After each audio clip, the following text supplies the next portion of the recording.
हरे कृष्णा। आज श्लोक संख्या 44 लेंगे अध्याय 2 से। भोग ऐश्वर्य प्रशक्ता नाम तया अपहृत चेतसाम व्यवसायत्मका बुद्धि समाधो न विधीयते। जो लोग इंद्रिय भोग या भौतिक ऐश्वर्य के प्रति अत्यधिक आसक्त होने से ऐसी वस्तुओं से मोहग्रस्त हो जाते हैं, उनके मनों में भगवान के प्रति भक्ति का दृढ़ निश्चय नहीं होता। इस श्लोक में भगवान बता रहे हैं कि जिसका बहुत ज़्यादा भोग ऐश्वर्य है, यानी कि बहुत ज़्यादा धन संपदा है, ऐसे लोग भक्ति में नहीं लगते, वो अपने इंद्रिय भोग में रहते हैं। भगवान की दो शक्ति है, एक पराशक्ति और एक अपराशक्ति। जो पराशक्ति है वो भगवान के अंतरंगा शक्ति है, भगवान के अंतरंग पार्षद होते हैं, वहाँ की सारी व्यवस्था देखती है। और जो पराशक्ति है वो प्रकृति है, ये बहिरंगा शक्ति है, ये यहाँ पर माया देवी और प्रकृति के सारा संचालन वो देखती हैं। यानी कि अपराशक्ति ये जड़ वस्तु है और पराशक्ति जो है वो चित्त वस्तु है। चित्त वस्तु यानी कि वो शाश्वत है। और ये अपराशक्ति जो है प्रकृति है, ये अशाश्वत है, ये टिकती नहीं है, जबकि जो शाश्वत है वो टिकता है। और हमारा जो आत्मा है वो है चित्त शक्ति, यानी कि वो शाश्वत है, वो टिकेगा। और जो हमारा शरीर है वो अशाश्वत है, वो जड़ है। और हमारा शरीर जो है ये प्रकृति में आकर के जड़ शरीर लेकर के, और यहाँ पर 3 गुण है, तमोगुण, सतोगुण, रजोगुण। स्टार्टिंग होता है सतोगुण, रजोगुण और तमोगुण। इस 3 गुण में रह के हम अपना कर्म करते हैं। अगर हमें तमोगुण और रजोगुण ज़्यादा है तो हम उससे संबंधित कार्य करेंगे, अगर सतोगुण ज़्यादा है तो सतोगुणी हम कार्य करते हैं। यहाँ पर अब हम श्लोक पे आते हैं।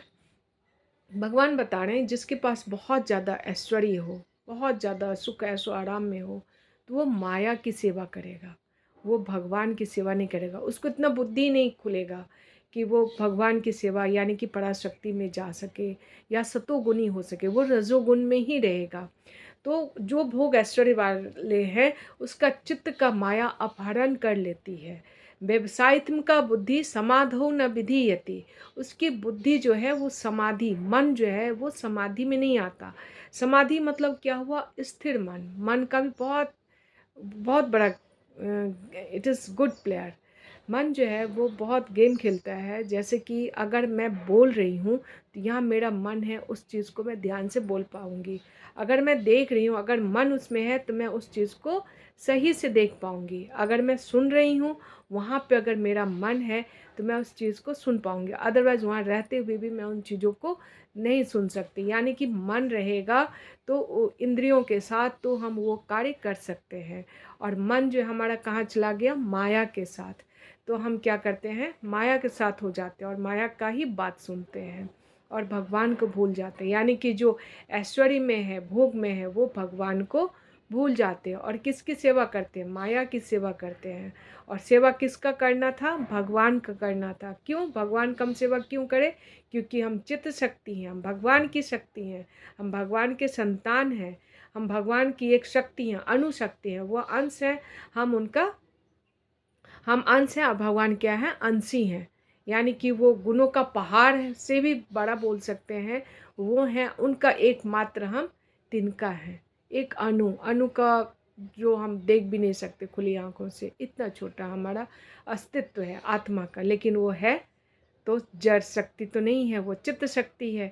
तो इसीलिए तो यहाँ पर क्या हो गया कि भोग ऐश्वर्य में रहते हुए वो क्या करता है? माया देवी का सेवा करने में लग जाता है और भगवान को भूल जाता है। इस वजह से वो अगला जीवन जो है वो निम्न योनि में लेने के लिए बाध्य हो जाता है।